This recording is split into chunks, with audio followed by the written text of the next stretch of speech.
다윗은 지금 피난길에 있습니다. 매우 혼란스럽고 위험한 상황이라고 하겠습니다. 그러한 상황 속에서 벌어지고 있는 일들을 오늘 본문은 우리에게 소개하고 있습니다. 제일 먼저 등장하는 인물이 시바입니다. 시바가 누구입니까? 1절에 보면 무비보셋의 종입니다. 무비보셋은 사울의 아들 요나단의 아들이죠. 다윗과 요나단은 특별한 관계였습니다. 다윗은 요나단과의 약속을 지켜서 그의 아들인 무비보셋을 찾았고 그를 지금까지 돌보아 주었습니다. 그런데 이 무비보셋에게는 시바라는 종이 있었죠. 시바가 무비보셋의 종으로 섬긴다는 것은 더 이상 다윗을 위해 일할 수 있는 기회가 없다는 것이고, 다윗을 위해 일할 수 없다는 것은 그와 그의 집안이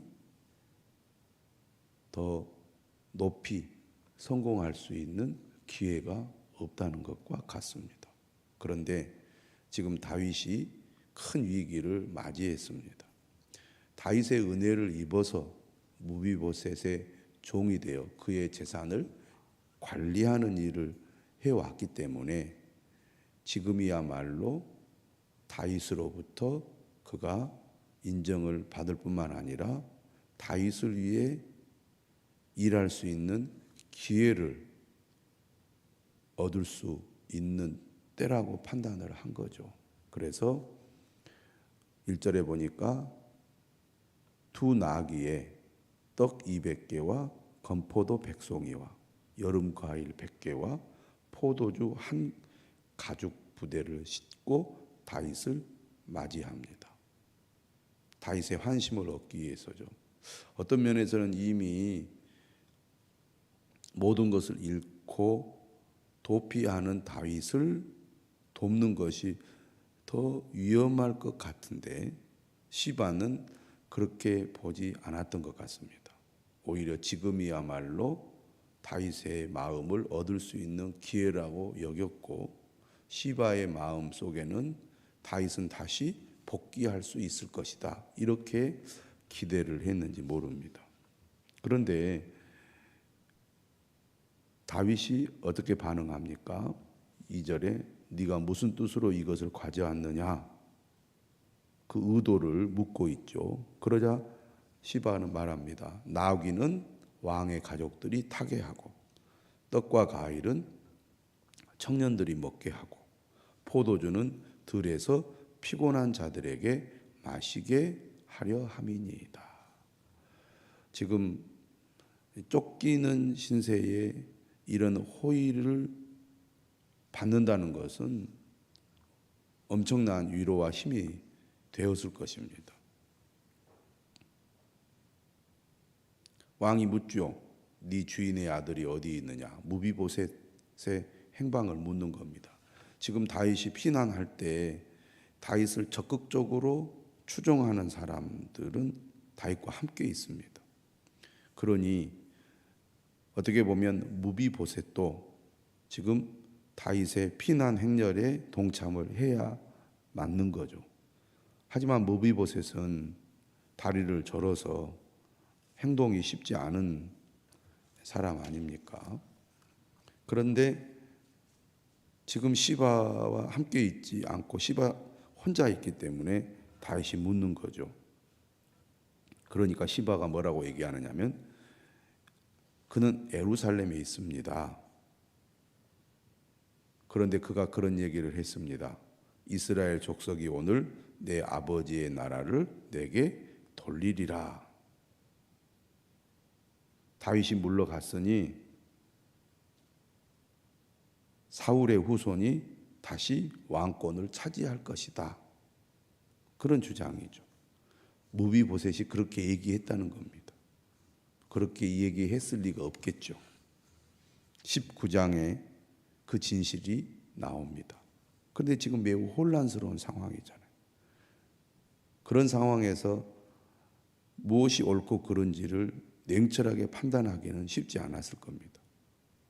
또 시바가 이렇게 큰 도움을 줬기 때문에 그의 그 호의가 고맙게 여겨졌고 그의 말도 어떻게 보면 제대로 분별하지 못하고 받아들였을 거예요. 그러니까 4절에 왕이 시바에게 뭐라고 얘기했냐면 무비보셋에게 있는 것이 다 내 것이니라. 물론 말로 선포하는 거지만 다윗은 무비보셋에게 준 재산이 이제 시바의 것이라고 선언하는 거예요. 그러자 시바가 뭐라고 말하느냐면 내가 절하나이다 내 주 왕이여 내가 왕 앞에서 은혜를 입게 하옵소서. 힘들고 어려울 때 권력자가 누군가로부터 도움을 받으면 그 은혜를 잊기 어렵습니다. 나중에 권력을 다시 차지했을 때 그에게 어떤 혜택을 줄 수밖에 없는 거죠. 시바도 지금 그것을 노렸을 수 있고 지금 피난길에 있는 다윗을 도우면서 그는 거짓말로 그의 주인인 무비보셋을 모함을 하고 있는 겁니다.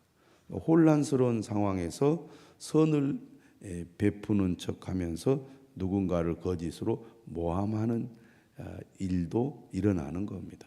이처럼 혼란스러운 상황이라는 거죠.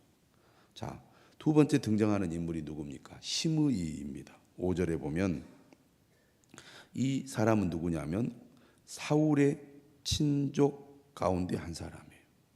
그러니까 시바도 사울과 관련된 인물이고 시므이도 사울과 관련된 인물입니다.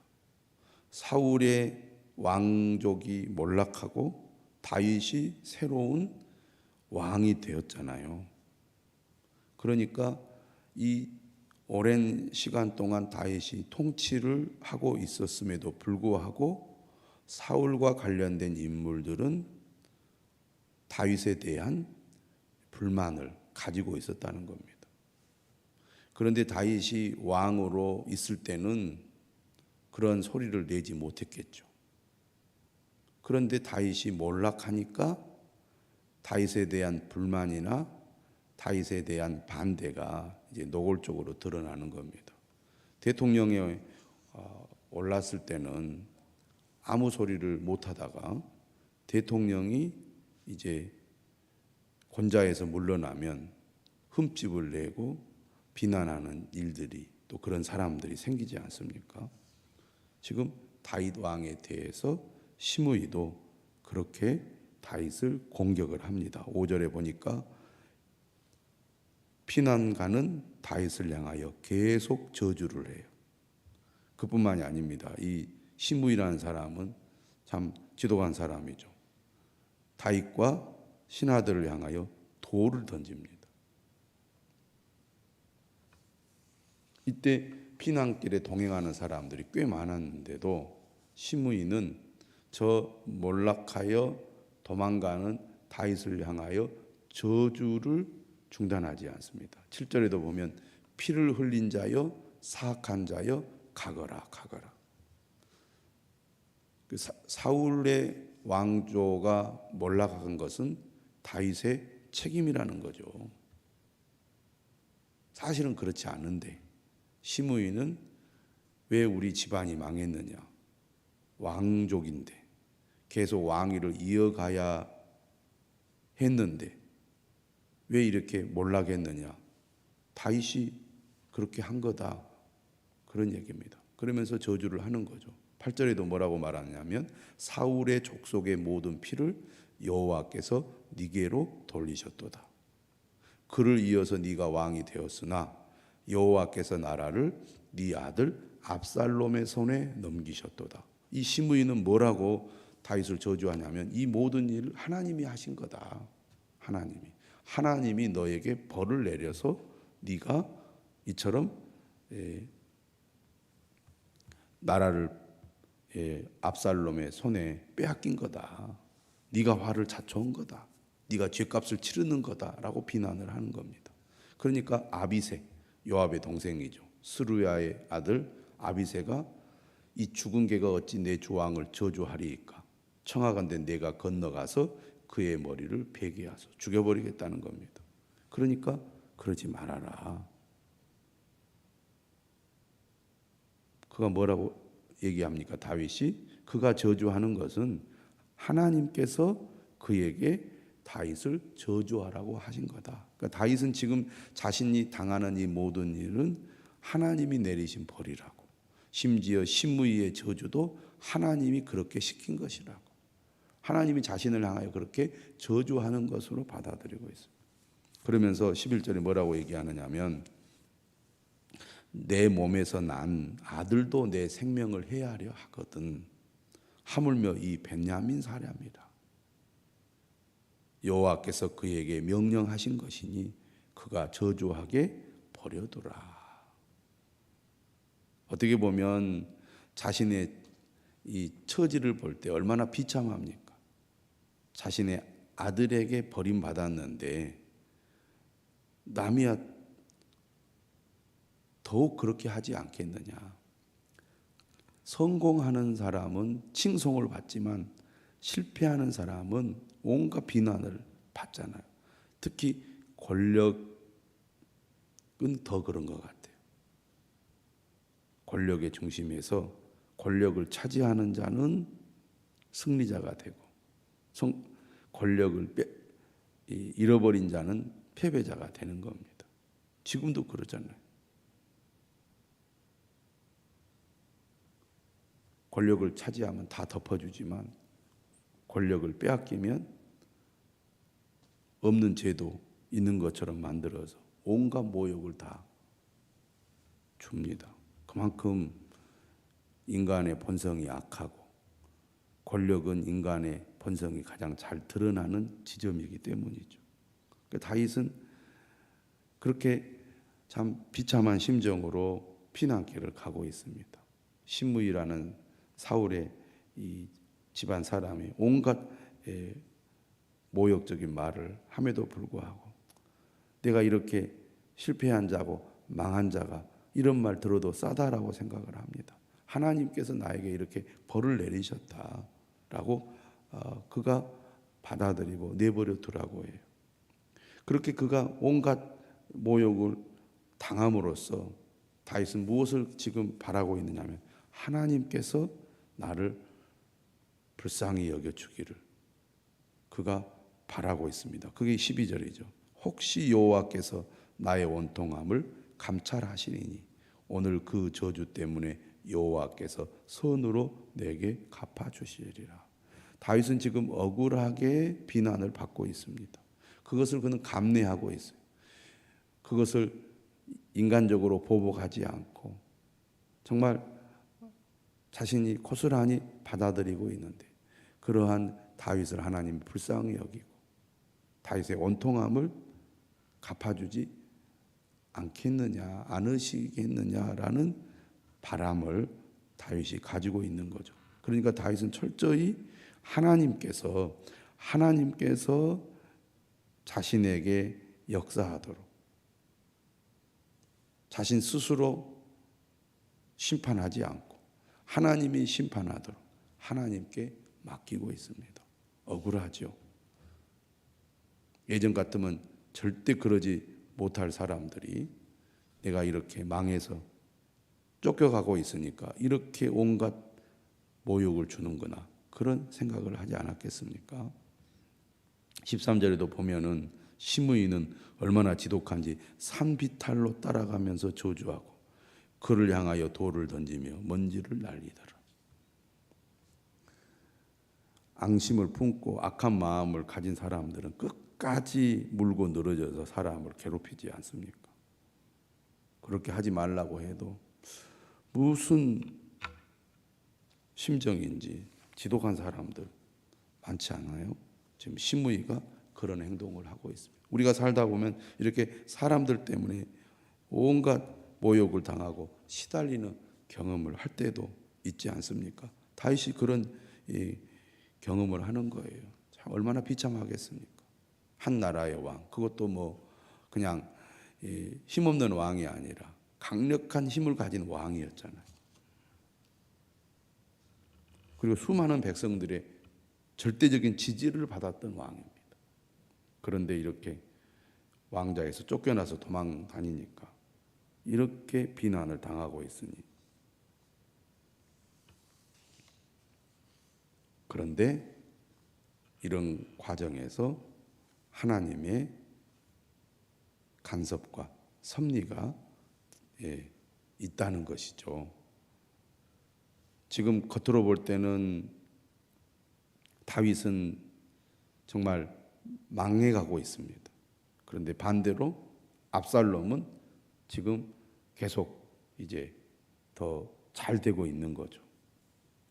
그게 이제 15절 이하의 말씀인데, 그러나 겉으로 볼 때는 다윗은 망하고 압살롬은 성공하는 것처럼 보입니다. 그런데 하나님의 섭리는 그렇지 않은 거죠. 잘 되고 있는데 사실은 망해가고 있고, 다윗은 지금 비참하게 실패하여 도망가고 있지만 하나님은 그러한 다윗을 보호하셔서 점점 이제 승리하는 길로 이끌어 가십니다. 그러니까 겉으로 볼 때는 아닌 것 같은데 속으로는 정반대의 일이 일어나는 거죠. 자, 그 대표적인 사건이 바로 후세 이야기입니다. 후세가 위장으로 전향을 하잖아요. 16절에 보니까 압살롬이 드디어 예루살렘에 이르게 됩니다. 수도를 점령하는 거죠. 그때 압살롬의 모든 추종 세력들이 함께하고 있습니다. 거기에 누가 동참합니까? 지략가인 아히도벨이 동참을 하죠. 그때 다윗의 친구인 후세가 압살롬을 향하여 왕이여 만세, 왕이여 만세 하면서 환영을 하죠. 압살롬은 후세가 다윗의 친구인 줄 알았습니다. 어떻게 네가 그럴 수 있느냐라고 묻자 후세가 뭐라고 얘기합니까? 그렇지 않습니다. 하나님과 모든 백성이 당신을 택하였기 때문에 나는 당연히 이제 당신과 함께 있는 것이 맞습니다. 내가 누구를 섬기겠습니까? 하나님과 모든 백성이 택한 압살롬, 당신을 택해야 되지 않겠습니까? 예전에 왕의 아버지를 섬긴 것처럼 나는 이제 압살롬, 당신 이제 새 왕을 섬기겠습니다 라고 분명하게 그의 입장을 얘기하니까 지금 한 사람이라도 자신의 편에 서는 사람들이 필요하잖아요. 의심 없이 압살롬은 후세를 받아들입니다. 하나님의 섭리고 겉으로는 잘 된 것 같지만 망하는 길을 선택하고 있는 겁니다. 그것을 압살롬은 모르고 있는 거죠.